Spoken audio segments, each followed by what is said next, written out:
भाउज मु तुमको गोटे कथा पचारि। हाँ पचार कौन पचारुछ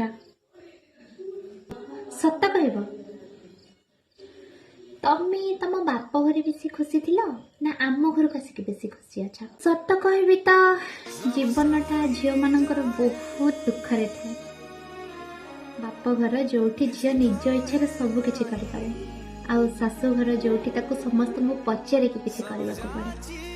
खुशी तो मु अच्छी खुशी तो बहुत अच्छी हेले जीवन में बहुत किछि दायित्व बढ़ी जाइए जहाँ को तुलेबा को पड़े। आउ जदि गोटे शाशु घरे बापा माँ शाशु शशुर बापा माँ भली हेबे से जगह तो दुख रही आउ जो सब थी भी निजको एका एका अनुभव हुए से जगह खुशी मिले। किंतु मु भाग्यवान कि मो भाग्य सब अच्छे बापा माँ को खुशी आउ शाशु शशुर ठार स्नेह आदर तो मुझे बहुत खुशी अच्छी। ताहेले तम कथार जना पड़ुछि कि तमे आम घरे खुशी अच्छा। Thank you.